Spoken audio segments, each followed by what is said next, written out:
નમસ્કાર. ચાલો આજે વાત કરીએ શિવના 11 રુદ્ર અવતારોમાંથી એકની. એક એવી ગાથા જે ખબર છે એક જીવંત રહસ્ય સાથે જોડાયેલી છે. આપણે આજે ભવરુદ્રની આ અદ્ભુત કથાને ઊંડાણથી સમજવાના છીએ. તો આ આખી વાતનું કેન્દ્રબિંદુ શું છે? એક રહસ્ય. અને રહસ્ય ક્યાં છુપાયેલું છે? ગુજરાતના જૂનાગઢમાં ભવનાથ મંદિરમાં. સવાલ એ છે કે આખરે આ રહસ્ય છે શું અને એની પાછળની કથા શું છે? ચાલો એક દૃશ્યની કલ્પના કરીએ. ભવનાથ મહાદેવનું મંદિર. દર વર્ષે જ્યારે મહાશિવરાત્રિનો પવિત્ર દિવસ આવે ત્યારે અહીં એક મૃગી કુંડ છે જેમાં એક બહુ જ ખાસ વિધિ કરવામાં આવે છે. અને આ કોઈ નવી વાત નથી. આ પરંપરા તો સદીઓ જૂની છે. અને અહીંથી જ આખું રહસ્ય ઘેરું બને છે. જુઓ, આ પવિત્ર સ્નાન માટે છે ને સેંકડો નાગા સાધુઓ એ કુંડમાં ઉતરે છે. પણ વાત એમ છે કે બધા પાછા નથી આવતા. લોકો કહે છે કે કેટલાક તો જાણે કે હવામાં જ ગાયબ થઈ જાય છે. પાછળ કોઈ નિશાન સુદ્ધા નથી છોડતા. તો સૌથી મોટો સવાલ એ જ છે કે આખરે એ લોકો જાય છે ક્યાં? હવે આ રહસ્યનો જવાબ છે ને એ આપણને આજના સમયમાં નહીં મળે. એનો જવાબ તો ભૂતકાળમાં છે. એટલે આને સમજવા માટે આપણે સમયમાં પાછળ જવું પડશે. આપણે એ દેવતાને સમજવા પડશે જેમના માટે આ મંદિર બનાવવામાં આવ્યું છે. જરા વિચારો એ સમય વિશે, જ્યારે એક આખો યુગ પૂરો થઈ રહ્યો હતો. પૃથ્વી પર જીવન જાણે કે ખતમ થવાની અણી પર હતું. નદીઓ સુકાઈ રહી હતી, ખેતી બરબાદ થઈ રહી હતી અને ચારે બાજુ બસ અસુરોનો આતંક હતો. એવું લાગતું હતું કે જાણે આખી સૃષ્ટિ જ થંભી ગઈ છે.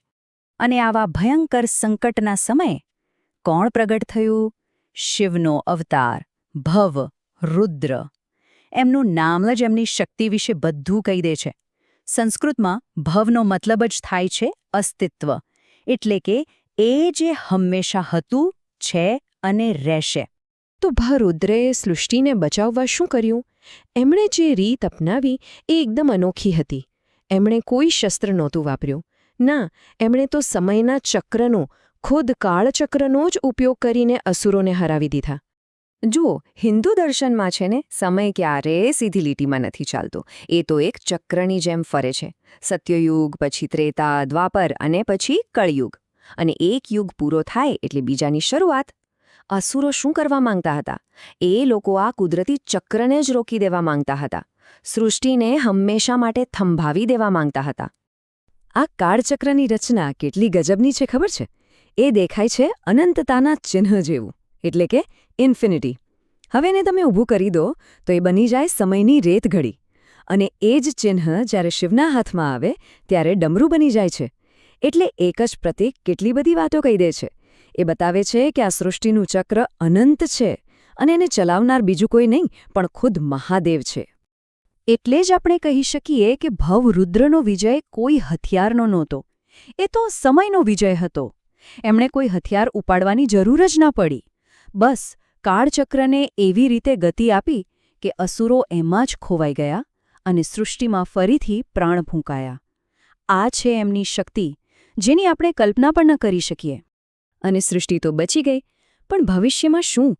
ફરી કોઈ અસુર આવી હિંમત ન કરે એ માટે ભવરુદ્રએ શું કર્યું? એમણે પોતાનો એક અંશ લીધો અને દરેક જીવના શ્વાસમાં એને ભેળવી દીધો. અને એટલે જ તો આપણે કહીએ છીએ કે કણ-કણમાં શંકર છે. સારું, તો હવે આપણે ભવરુદ્રની આખી કથા જાણી લીધી. તો ચાલો પાછા ફરીએ ભવનાથ મંદિરના એ જ રહસ્યમય કુંડ પર. હવે કદાચ આપણે એ રહસ્યને ઉકેલવાની વધારે નજીક છીએ. હવે આપણને સમજાશે કે ત્યાં હકીકતમાં શું બને છે. તો આખી વાત એમ છે કે એ સાધુઓ ગાયબ નથી થતા. માન્યતા એવી છે કે ખુદ ભવરુદ્ર સાધુનો વેશ લઈને એ પવિત્ર રાત્રે ત્યાં હાજર રહે છે. અને જે સાચા અર્થમાં પરમ ભક્તો છે, જેવી એ ડૂબકી લગાવે, ભગવાન એમને પોતાની સાથે લઈ જાય છે. ક્યાં? જન્મમરણના ચક્રમાંથી હંમેશા માટે આઝાદ કરવા. એટલે કે એમને મોક્ષ મળી જાય છે. પણ ઊભા રહો, ભવનાથનું રહસ્ય અહીં પૂરું નથી થતું. વાત ખાલી નાગા સાધુઓની નથી. આ મંદિર સાથે એક બીજું અમર પાત્ર પણ જોડાયેલું છે. કોણ? મહાભારતના એ શ્રાપિત યોદ્ધા અશ્વત્થામા. એવી પણ માન્યતા છે કે એ આજે પણ અહીં પૂજા કરવા માટે આવે છે.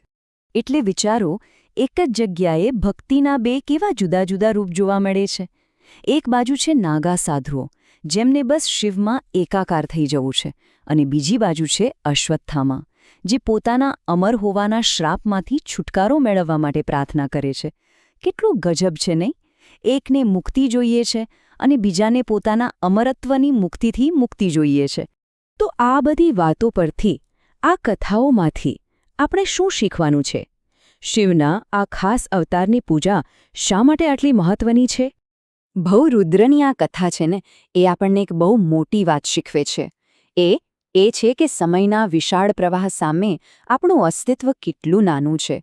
અને એટલે જ જે લોકો દુનિયાની મોહમાયામાં, લોભ લાલચમાં ફસાયેલા છે, એમના માટે ભવનાથની ભક્તિ એક રસ્તો બતાવે છે.